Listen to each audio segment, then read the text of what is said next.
un grand homme. Un grand homme, c'est pas quelqu'un qui est grand à la carrière du le poids de son âge. Un vrai démocrate. Quelqu'un qui nous donne le souffle pour que nous puissions espérer encore.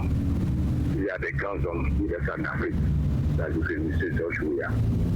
Vraiment, jouer et gagner. Gagner dans la dignité. Être dans la dignité. Quelqu'un qui n'a pas organisé des élections amicales. Vraiment, je m'arrête là, je suis venu.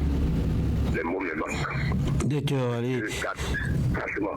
Merci, nous vous avons compris, merci d'être passé. 65 10 01 01, appelez-nous, c'est le numéro à composer pour partager avec nous l'actualité de votre choix. 65 10 01 01. Composez ce numéro, vous êtes d'un point de vue, un autre intervenant qui va s'installer. Auditeur en ligne, bonjour.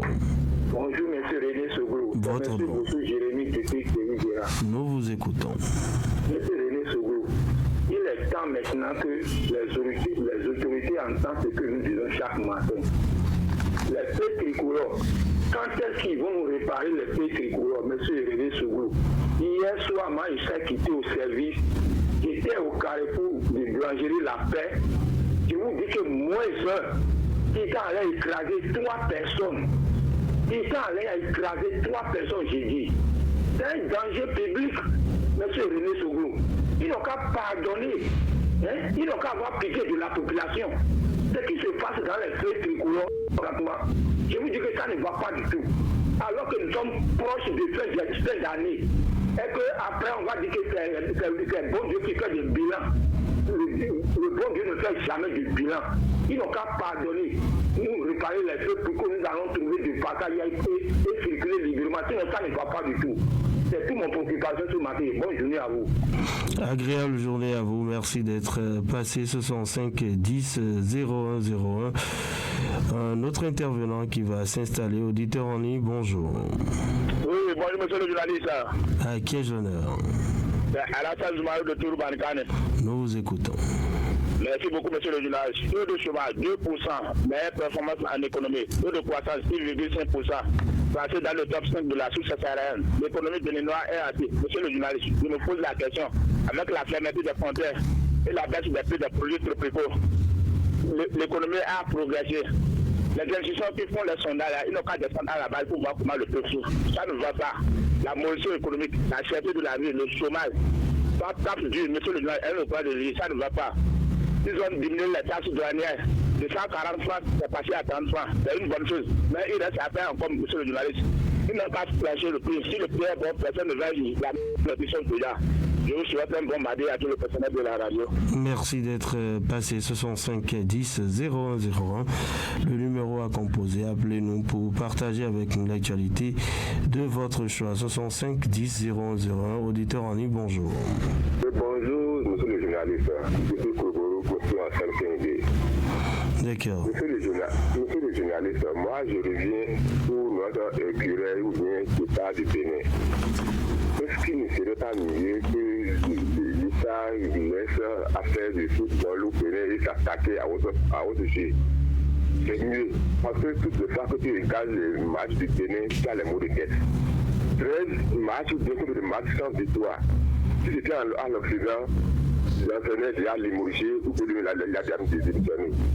Il faut qu'on prenne au sérieux notre football. Il vaut mieux, il n'y a qu'à prendre le pétanque ou bien le boxe et exercer de là, on saura qu'au Bénin, on est doué en tel jeu. Que de taponner partout, ce n'est pas bon. Il est en train de mettre de l'argent tout, mais zéro. Nous, quand on a dans nos populations, au moins on a mangé, boire, on saura que ça va pour nous aussi. C'est ça que je veux dire, demain. Merci d'être passé. 65 10 01 01. C'est le numéro à composer. Appelez-nous pour partager avec nous l'actualité de votre choix. 65 10 01 01. Intervenant en ligne, bonjour. Adam Bachero, depuis le quartier Canaré. Nous vous écoutons. Permettez-nous cette grosse doléance au président Patrice Talon en cette période où des solutions sont en vue pour le développement du soja au Bénin. En effet, écoutez le ministre de l'Agriculture, Gaston Dessous, qui dit novembre dernier à Niki, le lancement de la campagne cotonnière 2023-2024 évalue à 550 000 tonnes. Ce tableau du ministre m'a fait froid dans le dos. Je reconnais que les insectes ravageurs et la non-maîtrise des engrais SST et autres insecticides sont les causes de la baisse cotonnière et assez grave et méritent tout simplement le limogeage du gouvernement de ce Gaston Dessous. Il ne mérite pas d'être mon gouvernement, s'il vous plaît, monsieur le ministre. Car cette légèreté aura mis nos pauvres paysans en faillite. Les intrants acquis à crédit et remboursables à majorité lors des paiements des fonds coton. D'où cette doléance, monsieur le président, pas de salon. Une solution rapide pour ne pas faire supporter ces énormes dettes seulement aux pauvres producteurs, victimes de la bêtise, entre guillemets, de certains cadres de l'agriculture. J'assume mes propos à travers cette mission de la présidence de la République, à Bembereguier, qui a découvert des énormités. J'insiste, il est hors de question que les paysans subissent seuls les pertes de ce qu'auront créé le SSP, le Jacobien, les cadres de l'agriculture. Que la justice et les finances soient interpellées pour faire éviter les suicides et des fuites du pays à cause des dettes punitives. Même ceux qui ont payé cash doivent être remboursés d'une manière ou d'une autre. Monsieur le Président, ça passe tout dans vos mains. Et trouvez une solution. C'est grave ce qui s'est passé. Très grave. Gaston Dessous doit passer de votre gouvernement.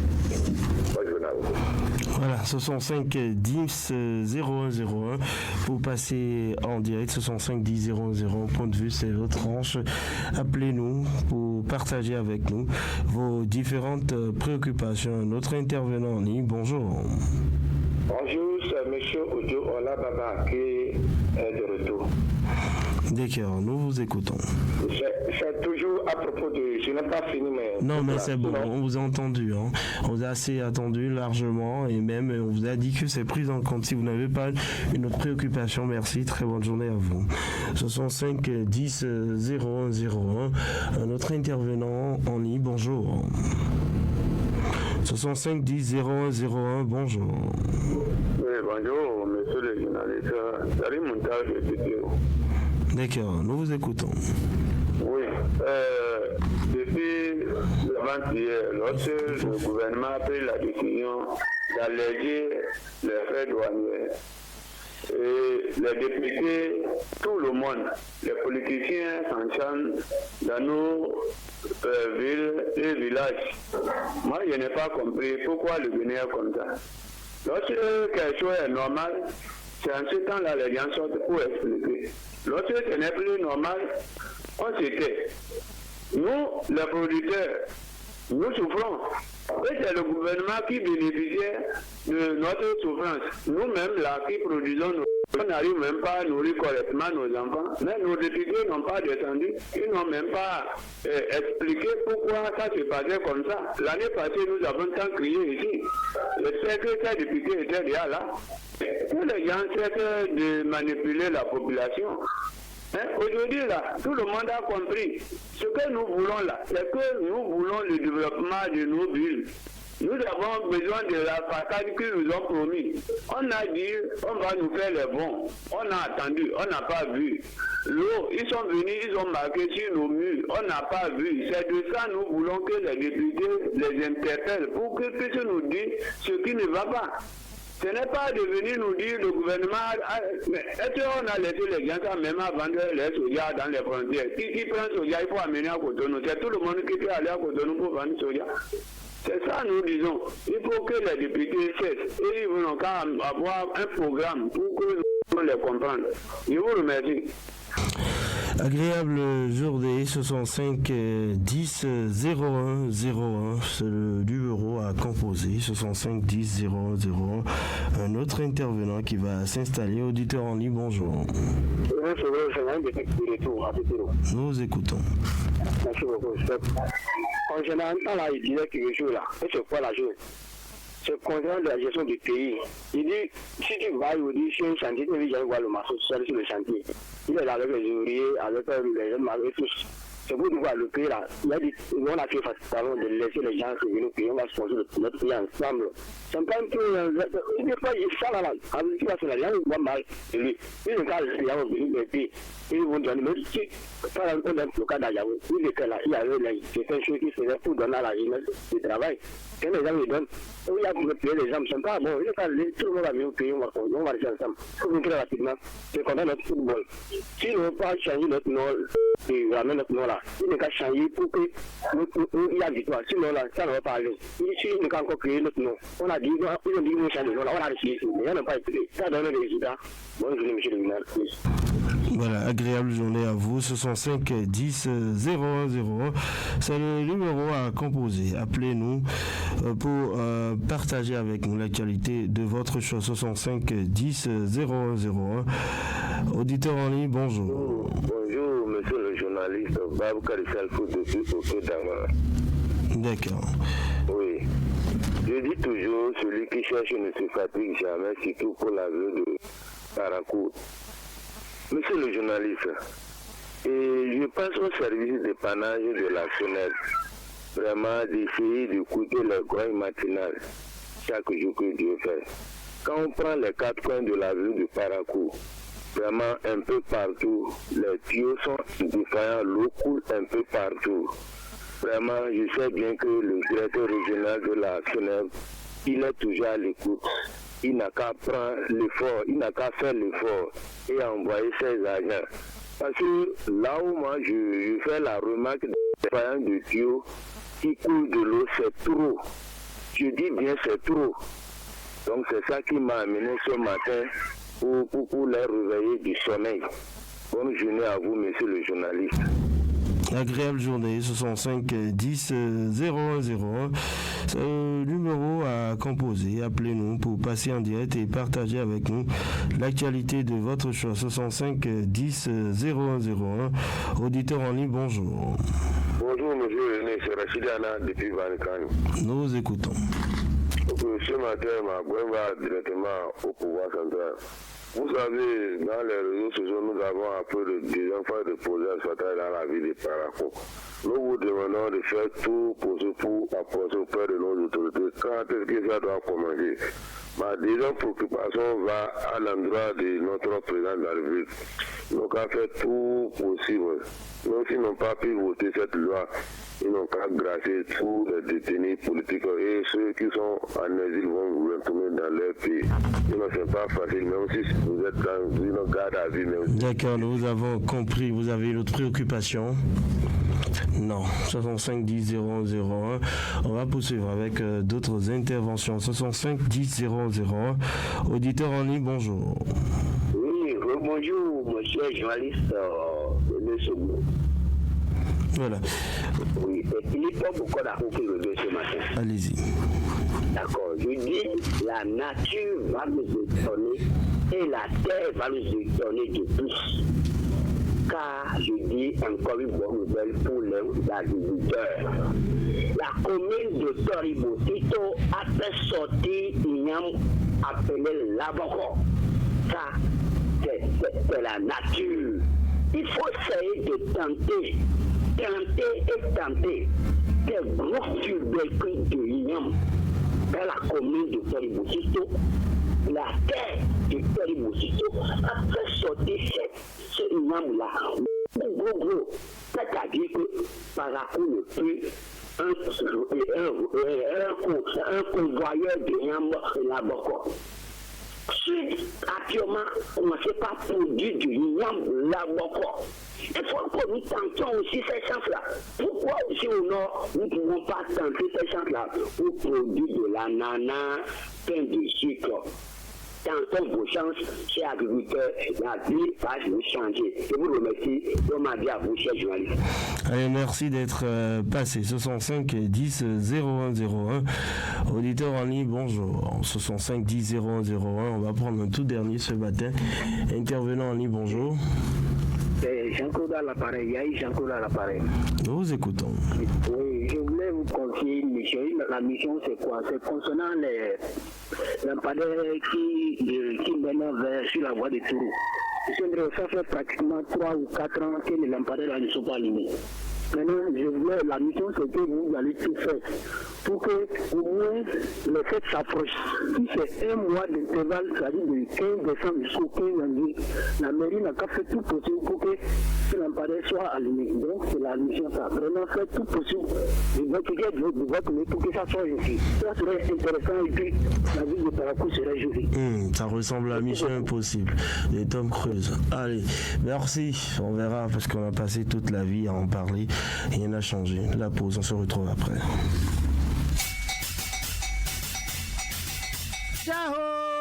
Bulute, Godogbe Sorudo, Ye Keregigo, Urana, Wikurkara, Keregiwi, Mauduka, Dobi Assurance Mo, Kaguno Sierra, Wigibu, Balada, Polisibami, Mabadaba Mera, Yebakpa, Baga Godogbe Da, Igwete Basoka, FGA, Fonds de garantie automobile, Yabakawida, Yensa, Meboko Kawino, Prosem, Tombera, Balana, Bayengai Kwa, Balenwenegi, Baso Asalumbera Agia, Nadanou Kwame, Chauffeur ou Dukayakara, Yenson, Assurance Mo, Taboga Sari, Ado FGA Bene, Kotorum Beragia, Antura, Cité Weihogia, Akankara Sundamba Initaro, 21, 38, 40, 71. Yirusewe, 94, 56, 84, 73. Katombe, FGA, Bene, Igberami, Teta Tombuno Rimo, Bukura Naka, Wahalako, 60 Beragia.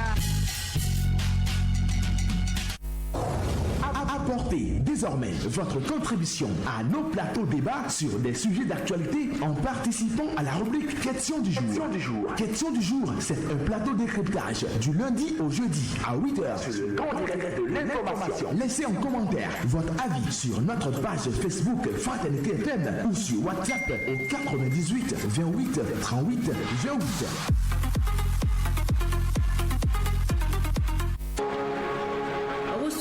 La vraie information en temps réel 7 jours sur 7, un seul rendez-vous, le grand direct de l'information. Créé et conçu pour vous, les rubriques telles que le coup de fil, l'entretien du jour, la page santé, voile sur le monde, pied sur terre, le focus de la rédaction, vous comprenez les contours de l'actualité locale, nationale et même internationale. Le grand direct de l'information, plus rien ne vous échappe. Fraternité FM, il est 7h. Radio Fraternité FM. Avec le grand direct de l'info, vous avez toujours une longueur d'avance. Voilà, nous sommes de retour en studio ce matin pour faire place au mini-débat avec Jacques Dégué. Bonjour. Bonjour, René Segou. Et puis Fatchabi également avec nous ce matin. Et on va y aller avec, bien sûr, les différents sujets d'actualité. Un auditeur qui nous appelle ce matin et qui nous a confié une mission. Il a dit que c'est une mission que nous devons accomplir. Est-ce que vous connaissez cette mission? Non. Il a dit de tout faire pour que, à l'approche des fêtes maintenant, la mairie puisse prendre les dispositions pour qu'on ait de la lumière sur la scène. Parakou, Touro. Est-ce que c'est possible, c'est faisable? Moi, j'ai même envie de dire qu'on ne doit pas attendre les fêtes. On sait qu'il y a des gens qui meurent par défaut de lumière. Il y a beaucoup de décès sur cet astre-là et sur beaucoup d'autres astres où il n'y a pas de lampadaire. Donc, se focaliser seulement sur la période des fêtes, ce serait trop restrictif. Il faut pousser la mairie, il faut pousser les autorités à aller plus loin, à tout faire pour que ces lampadaires fonctionnent de façon permanente. Vous savez, depuis que ce tronçon a été érigé, les lampadaires ont fonctionné seulement pour quelques semaines et tout le monde était content. C'était bien joli, on pensait que ça allait durer dans le temps, malheureusement depuis plusieurs années maintenant. Eh bien, c'est resté comme ça, malgré les différentes grogne, rien ne change sur le terrain. On espère que le budget de l'année 2024 de la mairie de Parakou tiendra compte. On apprend déjà dans les coulisses qu'il y a quand même ce qui est réservé pour les feux tricolores, peut-être également pour pour les lampadaires. Donc on espère que au niveau des autorités communales, on pourra véritablement se pencher sur la question, parce que, comme je l'ai dit, il s'agit des vies humaines, parce que quand vous prenez pas ce tronçon à la nuit, c'est vrai, il faut avoir le système de phare au niveau de votre moto, de votre véhicule. Parfois ça ne suffit pas, on est en pleine ville avec le trafic que vous connaissez, donc ça crée beaucoup d'accidents et parfois des accidents mortels, des gens qui se blessent gravement, qui doivent devoir dépenser beaucoup à l'hôpital, laisser leur activité pendant des semaines, des mois, donc c'est vraiment compliqué. Il faudrait une certaine période que, au niveau de la mairie, on puisse prendre ces soucis-là des populations à bras le corps, qu'on puisse déjà commencer par apporter un début de solution. C'est de ça qu'il s'agit. On est tous conscients que les ressources sont limitées, qu'on ne peut pas d'un coup de baguette magique régler tous les problèmes de la ville, mais tout ce que demandent aujourd'hui les populations, c'est qu'on puisse déjà commencer par régler quelques petits problèmes. Mais là, c'est que sur le terrain, on ne constate pas véritablement pas grand-chose. C'est là le véritable souci aujourd'hui au niveau de Parakou. Si en 2024, les lignes peuvent bouger, ça va être très bien. Il y a le gouvernement qui annonce le démarrage très bientôt de la phase du projet asphaltage. Vous aurez le temps d'écouter le porte-parole du gouvernement tout à l'heure dans le bulletin. Si au niveau de la mairie également on peut bouger, si les lignes peuvent bouger un peu, je crois que les grains vont quand même cesser un peu dans ce sens-là. C'est tout ce qu'on souhaite, nous, en tant que population. D'accord. Et puis Fanchabi, de la lumière, plus de lumière, notamment sur l'As Parakou, on en a parlé ici. On a fait des propositions, mais ça ne bouge pas. Qui pour, en tout cas, donner le temps, le déclic. Tout le monde est au courant de cette situation. Oui, c'est nécessairement l'administration communale, parce que cela relève de l'administration communale à un certain moment. Donc je crois que celui qui doit donner le déclic, c'est bien sûr l'administration communale. C'est vrai, Jacques l'a déjà rappelé tout à l'heure, il a annoncé des projets dans ce sens-là. Mais ce que veulent les populations, ce ne sont pas des annonces. Je crois qu'on a longuement fait des annonces, on a longtemps fait des annonces. Mais finalement, rien n'a changé. Beaucoup de choses n'ont pas changé dans ce sens-là. Ce n'est seulement pas ce axe-là. Vous voyez l'ensemble de la ville de Parakou aujourd'hui. Il y a quelques années par le passé, c'était quand même une ville très bien éclairée. Aujourd'hui, c'est l'obscurité qui règne en maître dans certains quartiers, sur certains axes.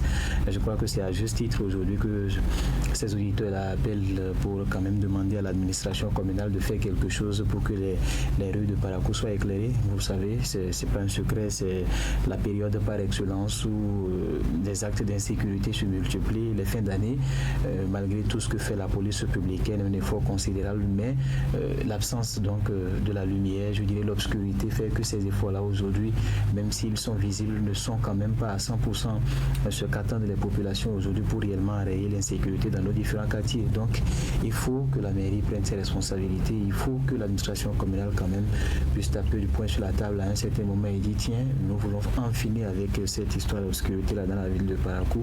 C'est quand même pas très bien que chaque matin les gens puissent revenir sur les mêmes choses. Je crois que ça fait plus d'un an que les gens réclament en tout cas que cette rue-là soit électrifiée. Et c'est pour le bien des populations, pas seulement pour ces populations, mais même pour ces citoyens. Beaucoup plus, il y a un peu plus. Ça fait 3, 4, 5 ans. Voilà, beaucoup d'années. C'était un bébé, il tape déjà à la porte de l'école. Il y a la maternelle, donc je crois que ce n'est seulement pas au profit des populations, et même le chef du premier arrondissement, je crois que c'est son axe, bien d'autres autorités qui passent par là, et même le maire parfois, quand vous quittez Djougou, vous êtes obligé de prendre par là. Quand vous quittez Djougou, peut-être à 19h, 22h, 23h, vous allez chez vous, vous devez forcément prendre par là. Bah oui, juste derrière nous ici, au niveau de la forêt, bien d'autres axes, c'est difficile. Quand vous roulez, c'est avec la peur au ventre à une certaine heure. Même quand vous avez votre système d'éclairage qui est bien allumé, qui est bien fonctionnel, vous avez cette crainte-là parce que c'est la loi là peut surgir de partout. Donc je crois qu'à un certain moment, il faut dire c'est terminé l'obscurité dans la ville de Parakou. On parle quand même de la 3e ville à statut particulier et les gens doivent pouvoir circuler librement à n'importe quelle heure. Votre activité vous oblige peut-être à rentrer à 0h. C'est compliqué dans la ville de Parakou parce que vous n'avez pas cette garantie-là de pouvoir rouler normalement. Vous n'avez pas cette garantie-là de pouvoir rouler en toute sécurité. Et donc, c'est la peur au ventre. C'est avec beaucoup d'inquiétude que beaucoup de personnes rentrent. Pour quelqu'un qui doit quitter quitter par exemple la maison à 5 heures pour aller au service. Écoutez, c'est pas facile dans certains quartiers de la ville de Parakou. Il y a des installations qui sont là mais qui ne sont pas fonctionnelles. C'est là que le bas blesse. Et je crois que les autorités à un certain moment doivent comprendre quand même la détresse des populations. Et je suis dit, on est quand même prêt aujourd'hui à relever ce défi-là. Je crois que si cette administration-là arrive à le faire, ce serait un grand défi et qu'elle aurait relevé avant donc la fin de son mandat. Voilà donc qui est dit. Eh bien, en attendant, on croise les doigts et on verra bien sûr ce que la municipalité fera par rapport à cette mission à nous confier par un auditeur ce matin. Il s'agissait donc de Yahi. Jean-Claude, il a dit qu'il va falloir qu'on puisse tout faire pour qu'ils aient la lumière, notamment cette période de fête qui s'annonce. Voilà, merci à vous, Jacques Aiguë. On ne va pas plus s'attarder là-dessus. Chacun sait ce qu'il doit faire dans cette ville. On va y aller avec, bien sûr, ce qui nous attend dans la suite du grand